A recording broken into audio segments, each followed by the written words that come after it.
Hi, this is Tim Hanley. I'm Bob Andelman, and this is a Mr. Media interview. You can see, hear, and read more than 1,000 of my celebrity interviews at mrmedia.com. That's mrmedia.com. Subscribe to the show on YouTube, iTunes, or Stitcher, and follow us on Twitter and Facebook. On today's show, I'll welcome Tim Hanley, author of Investigating Lois Lane, The Turbulent History of the Daily Planet's Ace Reporter. Stick around. Reading this book is far more exciting than watching Batman vs. Superman, Dawn of Justice. Alright. You must have seen the movie from the way you laughed. Oh yeah, it was god-awful.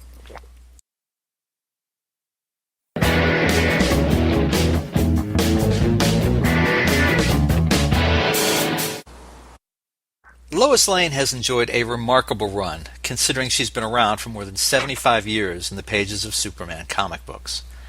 But life has never been easy for the journalist best known as Superman's girlfriend, Lois Lane. Seriously, what modern professional woman would want to be introduced that way? After a few days, it would grow old.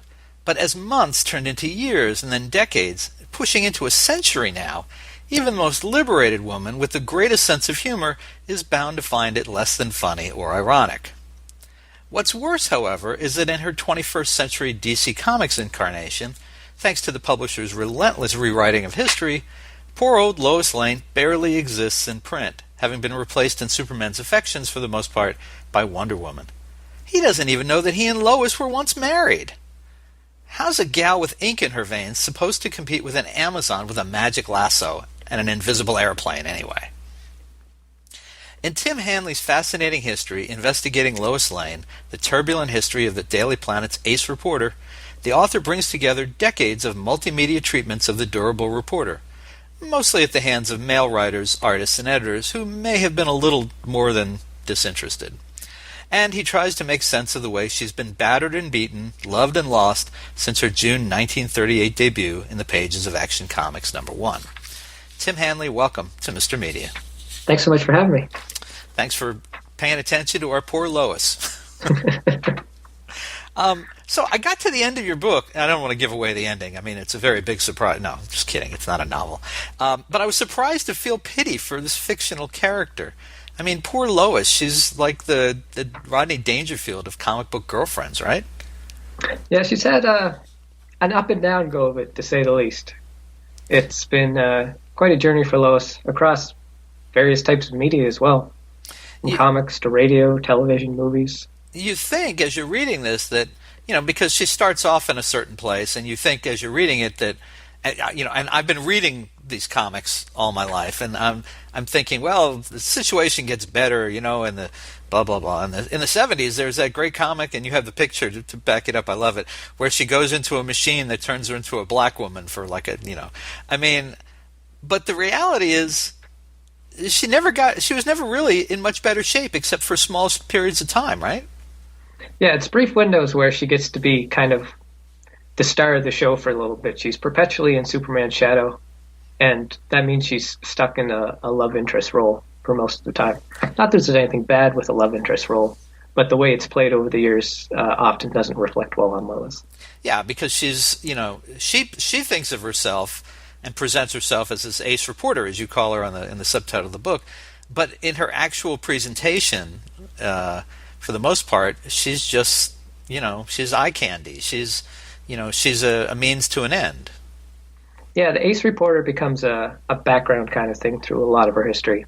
The early years are interesting because she starts out writing the Lovelorn column, becomes an ace reporter by like the early 1940s. And that it stays with the character. It just doesn't come up that much. It's kind of a given, and the rest of her time she's getting captured and rescued by Superman, of course, or has romantic hijinks going on, or is trying to prove that Clark Kent's Superman. So her actual main skill kind of fades into the background a lot of the time. Now, I will say, I in the introduction, I made a joke, not really a joke, about Batman vs. Superman: Dawn of Justice, which is a terrifically awful movie. But actually, Lois Lane comes off pretty well in that film. However, Perry White It must be. It's just about the worst portrayal of Perry White I think I've ever seen. No editor I don't know your experience with these things, but no editor that I've ever seen goes around the newsroom shouting headlines at reporters for stories that haven't been written yet. I just thought that was the most bizarre thing. So by comparison, Lois came off pretty well, but Perry White, not so much. I think they were trying to make him funny, and they just don't know how to do humor, is maybe the problem. No, Zack Snyder, not a funny man. Yeah, but Lois comes off pretty good. She's in the thick of it throughout the entire movie, whereas in Man of Steel, she had that great bit at the beginning, where, spoiler alert, she figures out that Clark has superpowers before he's even Superman. So that was kind of great, and then she kind of just follows him around for the rest of the movie. Batman v Superman, she's in it, doing lots of different things. My only issue with it is that everything she tries to do, she ends up in trouble, and Superman has to save her. So she never really gets to follow anything through. But, I mean, she's a constant presence. She helps out. She's got a big moment at the end. Right. Yeah. When it gets real stupid after that. Yeah. She has that one moment, and in the midst of getting to that moment, somehow, with all the battle going on around her, she's running towards the battle, and nothing lands on her. It's all, I won't waste our time on that. I already wasted actually my neighbor, I wouldn't pay for the movie. My neighbor really wanted to go, so I went with him, and he wasted $14 on my ticket. I didn't. Nice. Yeah. So I went opening night, even though I knew it was going to be terrible. Wonder Woman was in it, and she was great. I liked her a lot. Wonder Woman was great in that movie. If she has just a little of that twinkle and that sense of humor in her own movie, it'll be something. She was one of the few redeeming characteristics or elements of that film. And I want to come back to Amy Adams in a little bit, but let's come back to Lois. So tell folks a little bit more. You talked a little bit about how she was a sob sister, which was an advice, letters to the lovelorn columnist in the Daily Planet when it started. Take us through a couple of the different presentations of Lois over the years. How did she change and yet not change? Sure. In the early years, so like the late 30s, 1940s, or the golden age of comics, you start with the lovelorn column, trying to move her way up. That's why she gets into trouble all the time. She's trying to get front page stories, so she's running into dangerous situations, tracking down criminals, that kind of thing. So she'll get caught, Superman has to come save her, and that's kind of her dynamic for the first decade of her existence. And she does get to the front page. She becomes a star reporter, but she's still getting captured all the time. Then in the Silver Age, so like the mid-1950s to about 1970, the end of the Silver Age is a nebulous area in comic book history. She gets her own series. Problem is, it's called Superman's Girlfriend, Lois Lane. And comics at this time have gotten very conservative. There was a juvenile delinquency crisis with Seduction of the Innocent and Frederick Wortham in 1954. So everyone who survived that crisis wanted their comics to be as unobjectionable as possible, which meant you embrace the ideals of kind of the dominant cultural values as much as possible. So Lois was all about getting married, all about settling down, trying to nab Superman in whatever way she can. And Superman was kind of this... I'm sorry, I hate to interrupt. Sure. In any way she could, short of getting pregnant out of wedlock. True. I just got to say, that's about the only thing she didn't do. Go ahead, I'm sorry to interrupt. Yeah. Well, Superman would never do that. He was too much a gentleman. Yeah, right. And a stalwart. Actually, during the 1950s TV show Adventures of Superman, Kellogg sponsored it. So George Reeves and Jack Larson, who played Jimmy Olsen, got all these great Kellogg's commercials. They would never let Lois be in them. On the off chance that someone sees them and think Superman and Lois are having breakfast together, what happened the night before? So they were very careful. So another huge component of Superman's Girlfriend, Lois Lane, is Superman as a kind of paternalistic figure teaching Lois lessons because she's too impetuous. She's always pulling stunts to go after big stories. And so Superman would try to straighten her out with elaborate ruses and just massive, massive plans to try to keep her on the straight and narrow, never really specifying what it was, just keeping her out of line. Sometimes it was just for, like, revenge. He'd touch her stuff and he would get mad. And he'd set up something to teach her, don't touch my stuff anymore. And the lessons were often harsh, so she ended up crying through the first 10 years of her book quite a lot. It was a rather unpleasant time between the romance stuff never going anywhere and the constant lessons. Lois had a terrible time of it well into the 1960s. Well, and she her own comic book was basically just a vehicle for them to sell more Superman, because he was always there, and she never she was the star, sort of. There was a period of time when I in high school when I worked at a little comic book stand. Well, I worked at a comic book store once, and another one, a comic book stand at a flea market, and had the opportunity to read pretty much everything.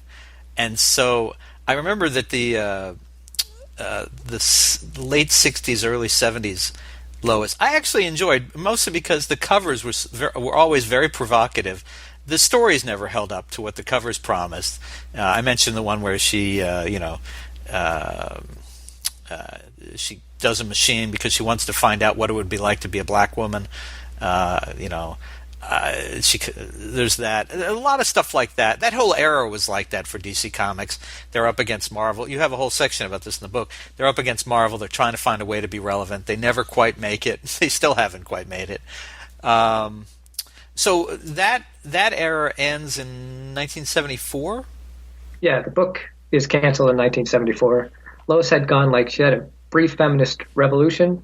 There was a new editor on the book named Dorothy Woolfolk, who was really into women's libs. So Lois quit the Daily Planet. She dumped Superman. She was on her own. She moved in with some other women, so she had a whole sisterhood thing going. It was really cool, really quite contemporary and interesting for DC. It lasted all of 7 issues because Woolfolk got fired. And then the book lasted about a year after that. It got canceled and rolled into a new book called Superman Family. That Jimmy Olsen feature and a Supergirl feature and a bunch of other stuff. And Lois kind of became a background character yet again. Was Dorothy Woolfolk, was she related to William Woolfolk?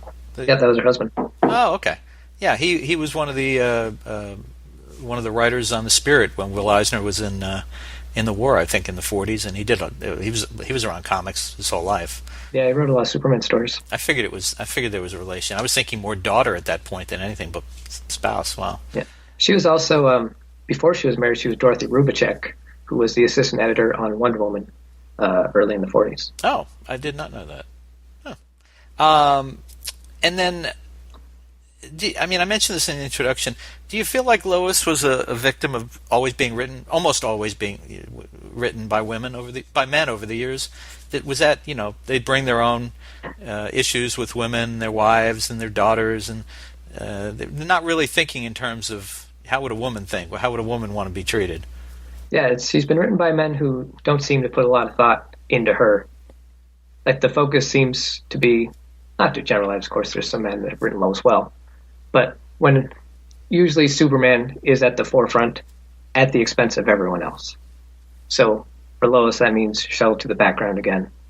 And yeah, you get a lot of stereotypes about women when it comes to Lois. You get a lot of hysterics and very emotional.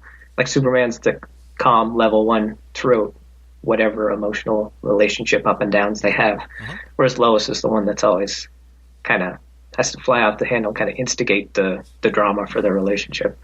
Certainly through the 70s and 80s. It gets a little better later, but up and down.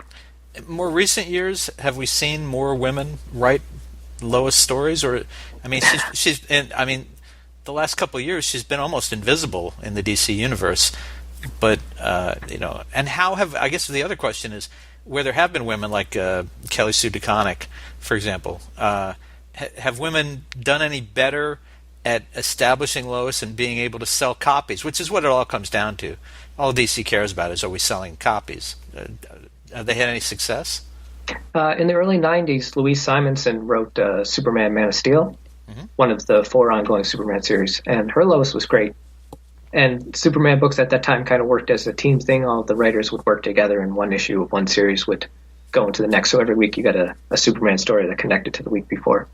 So I think Louise Simonson's influence during that whole period, she was there for about 5 years, was really good. And you get a lot of good Lois stories in the early 90s. After that, there were 4 more women who wrote Superman books for a grand total of maybe 15 issues in the 20 years since. Wow. There was a Lois Lane special, two of them actually. One of them was a Girl Frenzy. It was a special thing DC did with a bunch of different female characters in the late 90s. So Lois got like one issue there. It did moderately well.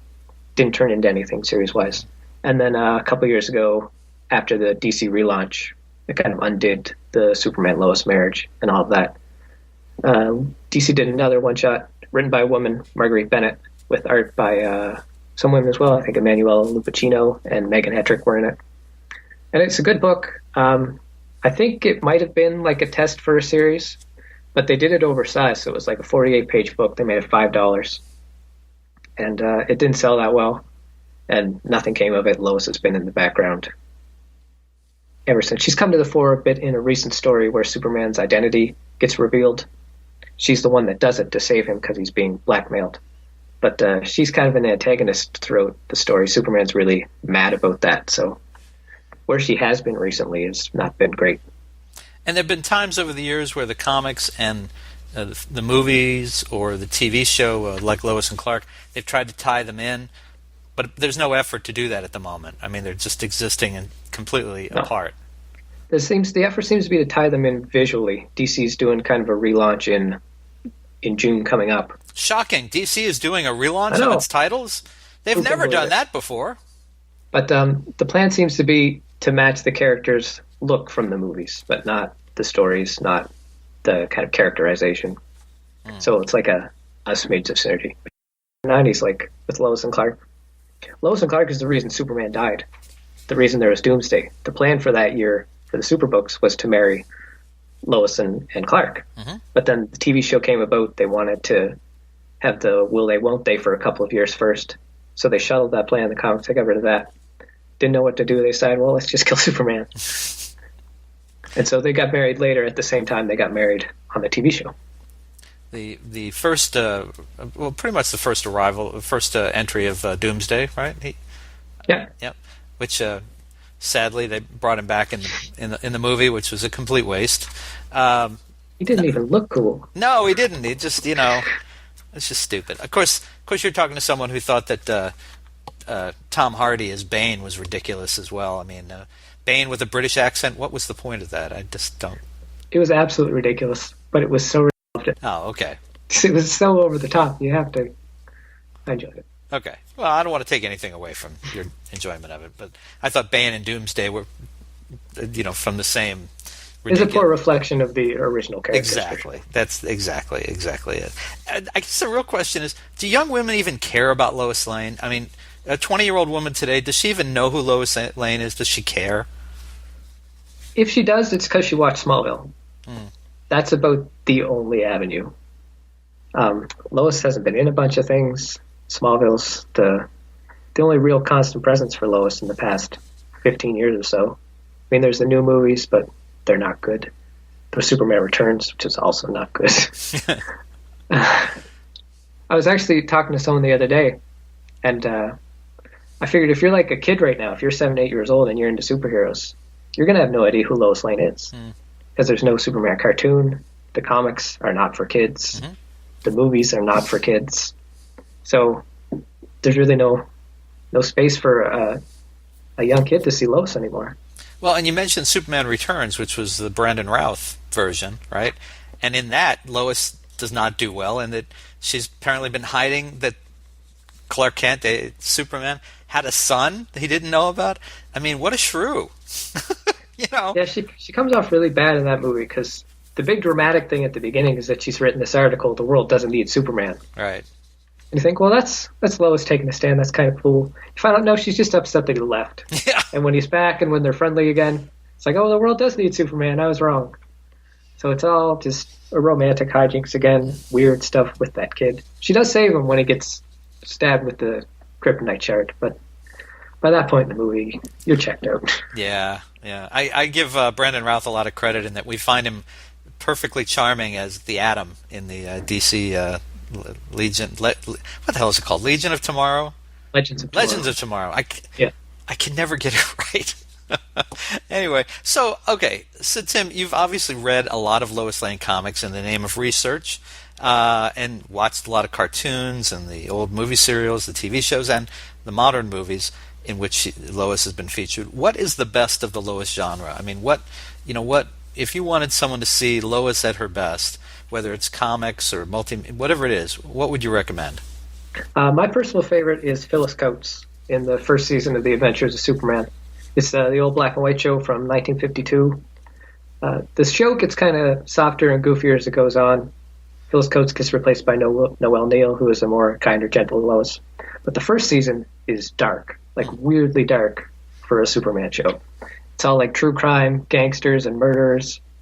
The danger is very real. It's not goofy creatures or anything. It's a little bit hardcore. And Phyllis Coates' Lois is in the thick of it all. Superman's trying to tell her to stay out of things. Clark Kent's trying to tell her to try to stay out of things. She never listens. She's always in the middle of everything.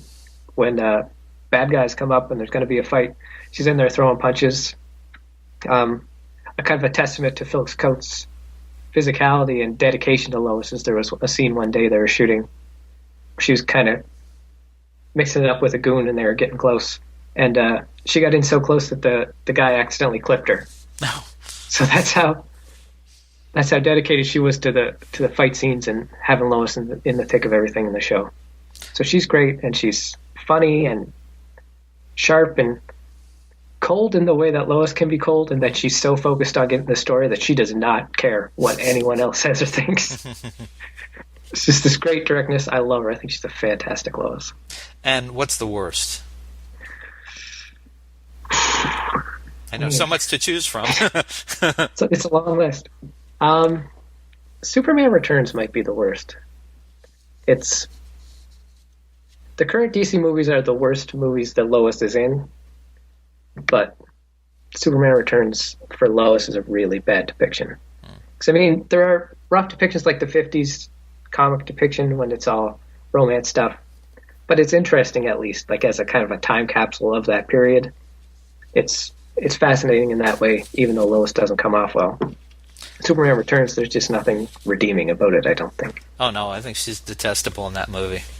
Yeah. Where do you place the Max Fleischer, the cartoons of the 40s? The actual Fleischer ones, the first, I think, 9 that the Fleischers did, near the top for sure. Lois is phenomenal in those.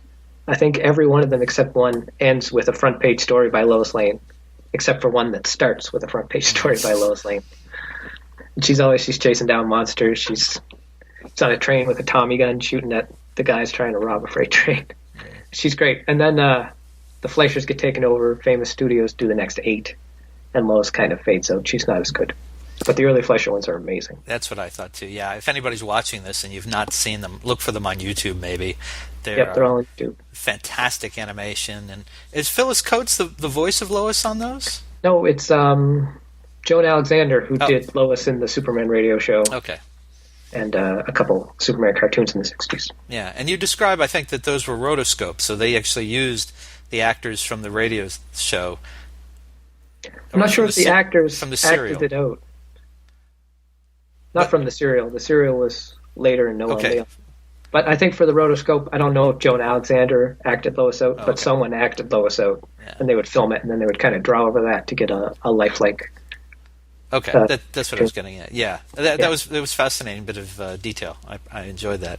And I guess you answered this question. I was going to ask you if you had a favorite Lois on screen. I guess you would say it would be Phyllis Coates. I was thinking, I've always loved Terry Hatcher as Lois and Clark, and Dean Cain was wonderful. I thought that was about as accurate as, in my mind, you could play those characters and give them a dual life, or give Superman a dual life, and show some respect for Lois at the same time. Yeah, I like Lois and Clark a lot because Lois never comes off as dumb. Right. It's really easy with the Clark Kent Superman dynamic for Lois to look kind of like a moron for not figuring it out. And with the Lois and Clark, they kind of stretch it out just enough to get that kind of tension you want to have. And then she figures it out, and then they're partners, and they work together, which I think is the ideal situation for Lois and Clark together. It's whenever Lois is in the dark, it always goes on long enough that it's just uncomfortable, and Lois comes off looking bad. Right. But when they can kind of be in on what each other's doing, I think it makes them both better because Lois or Clark / Superman can rely on Lois for certain things. Lois can kind of use Clark / Superman for story purposes to get, your front page scoops and whatnot. So I think it betters both characters when they kind of have enough knowledge of each other. Now, we've talked about Amy Adams a little bit, but I would say I adore Amy Adams. I think she's beautiful. She's a talented actress. I just think horribly miscast opposite Henry Cavill as Superman in these movies, in that she's 10 years older than him. It's going to be 10 years before he ages, and if she's still opposite him in 10 years, she'll be pushing 45 to 50, and he'll barely be in his mid-30s. I think they made a huge mistake not thinking that out. Beautiful woman. I don't take anything away from her acting ability, but I think it was a huge mistake putting someone who is 10 years older than him opposite her, and not thinking, well, gee, if this is successful and we do 3 to 5 or 6 of these over 10 years, we may be replacing Lois, because people aren't going to buy someone who's old enough to be a grandmother. Yeah, I don't think he's going to be Superman in 10 years. Well, I think we'll be on a second or third Superman by then. You think so? Yeah, the franchise it did well opening, and then died. The subsequent weekend drops have been really bad. Well, it only did well opening, I think, because there was a lot of pent-up ordering, since you can order tickets ahead. Yeah. If people who had ordered those tickets ahead had read the reviews, had been able to see reviews, there's no way. Plus, Snyder's back for 2 Justice League movies. I don't see the universe lasting that long. I don't love Amy Adams as Lois, just because I think she is slightly miscast. The age thing doesn't bother me. She's a little... I think she lacks the toughness I like to see in a Lois, the kind of brash, take no prisoners bit. She's got a little of it, but not enough that it feels like Lois for me. She's a great actress. I just don't know that Lois is in her wheelhouse particularly well. By the way, I said 10 years, but I'm thinking, yeah, you're right. There's 2 Justice League movies slated. He's going to be in those. Probably there'll be another Superman movie. This was technically a Batman movie, wasn't it? Well, isn't that what they said? It was more just like a Justice League prequel, really. All right. But, he's, so I would assume we're going to see him at least 3 more times. That's 6 years. And he's already done 4 years in the role, so, 10 years. So maybe not 10 years from now, but he's certainly going to still be Superman in 6 years. Hopefully not. Oh boy, I don't have a problem saying that Amy Adams shouldn't be Lois Lane because she's miscast, but I'm not putting myself up against anybody playing Superman. I don't want to run into that guy. Do you ever see pictures of him on set where he's smiling and having a good time? He actually looks like Superman, and it's great. And then you go to the movies, and it's just bleak, dead-eyed stare, no joy in him whatsoever. Yeah, kind of like Ben Affleck as Daredevil and Batman. It works a little bit for Batman, not well, but the grimness fits. For Superman, it's just... But he's unrelentingly grim, which I think was God, who was the guy who played him last? I can't even think of his name. Bale. Christian Bale, yeah. That got old. Give me Michael Keaton bringing a little bit of humor on occasion, But anyway, I'm getting off topic here. Big overarching sociological question for you. What does the treatment of Lois all these years tell us about women in society, both when she started and now? Yeah, Lois is a fascinating character in that she's a really good example of the treatment of women in comics and society more broadly over time. So if you go back through Lois Lane comics from the 1930s until now, it's what Lois is going through is pretty much what American women are going through. So all of the ups and downs therein, mostly downs for Lois. So yeah, I think Lois is a product of a very male-dominated media at every level of production. Comic books are written, drawn, and edited by men. Even still today, I actually do statistics for creators in comics, and women make up about 15% of the creators on all levels at DC and Marvel right now. So it's still hugely male-dominated. And so with Lois, you kind of see a male perspective of what a woman is throughout the decades. Now, you also wrote Wonder Woman Unbound, and I'm wondering, did Wonder Woman fare any better than Lois in terms of her presentation, the care that was taken with her over the years? And did she have her comic books, because she really hasn't been in movies or TV briefly in the 70s, has she sold any better than Lois as a character? Wonder Woman started out really well. Her creator, William Moulton Marston, was a bizarre kind of feminist. He went further than most feminists go. He thought that women were quite literally going to take over the world. So a matriarchal revolution was imminent, and he kind of created Wonder Woman as a way to prepare his young readers for the idea of a strong woman in order to get the matriarchy rolling a little quicker. So his Wonder Woman was this powerful character. The Amazons, where she came from, are this utopian matriarchal society. So there are a lot of fascinating feminist themes in early Wonder Woman comics. Also a lot of bondage and fetishism, because Marston used it as a metaphor for kind of patriarchy and matriarchy. And he was a psychiatrist, wasn't he? Yeah, he was a psychologist. Like, PhD and everything, real professional guy, who saw in comics an opportunity to kind of influence kids and spread this message. So the bondage was a metaphor for the different kinds of rules. So on Paradise Island, bondage was fun, because women were in charge. In the world of men, bondage was no fun. It would actually, when one woman got tied up, it would take away her superpowers. So the metaphor holds, except it's in the book all the time. It's definitely a fetish thing on his part, too. So it's a weird mix of feminism and fetishism, but it's interesting. And then Marston dies in 1947, and Wonder Woman kind of goes downhill and follows the Lois Lane trajectory, basically. She gets a brief feminist revolution in the 1970s. The 50s, 60s, she's kind of obsessed with marriage, wants to quit being a superhero and settle down with Steve Trevor. And then since the 70s, she's just kind of, she's had a comic book the entire time. There's been brief interludes between like relaunches, but constant. It's never sold that great. A couple of the relaunches started big, but fell out quickly. So she's been a mid-lister for the past 30 years or so, and DC tries at times, but there are also other periods when you can tell they're not putting a lot of effort into it. They're just kind of letting it go. Right now would be one of those times. They got Brian Azzarello and Cliff Chiang to relaunch Wonder Woman in 2011 when they did the full relaunch. And that was like a big star power creative team, and they did 3 years. It has its pros and cons. I liked it for the most part. They did some stuff for the Amazons that wasn't great.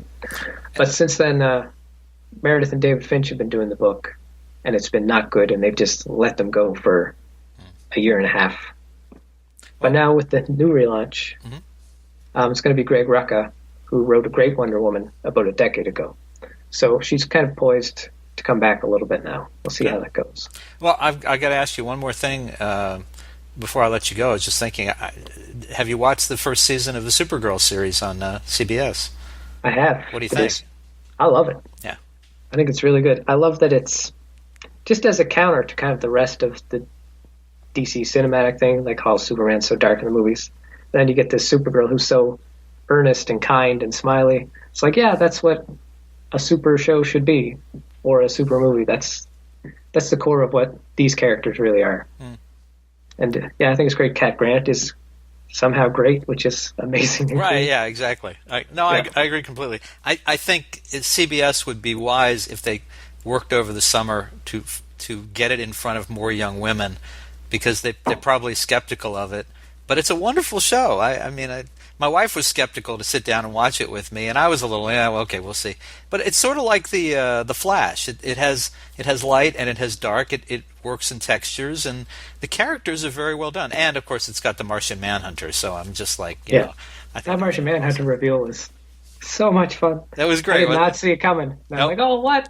It was such joy. And the Flash Supergirl crossover episode. Excellent. Maybe one of the best superhero things I've ever seen on a screen. It's great. And I love that they haven't done the male thing, which would be to move Martian Manhunter to be the main character, even in Supergirl's show, which is what would have happened probably in the comics, just to sell more copies. All right, so what's next? Last question. I'm working on a couple things. I got a new book that will be coming soon. I can't say a lot about it. It's going to be about a villain this time, another female character. That'll be a lot of fun. I'm actually starting research on a fourth book, which will be a sidekick character. But again, keeping the cards close to my chest here. All right.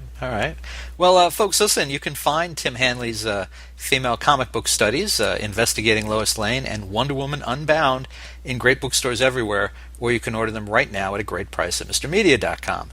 If you are watching on MrMedia.com, below the video, you'll see the covers of the books. You can click on them right now. You can have them. You can get them by email. I'm sorry, by as an ebook, I'm sure, or you can click on them and have the physical copy sent in a day or two. You know, Amazon with their drones, maybe they can get it to you in 30 minutes or less by the time you watch this. I don't guarantee that, however. Tim, website? Are you on Twitter or Facebook? Where can people find you? Yep, my website is thanley.wordpress.com. I'm on Twitter at TimHanley01, Tumblr, TimHanley01 there too. No Facebook? I have it, I don't use it. Oh, okay. Well, stay away from Tim on Facebook, kids. All right. Hey, Tim, I enjoyed the book. It was nice talking to you about it, and thank you so much for joining us, Mr. Media, today. It was great talking with you. Thanks for having me on.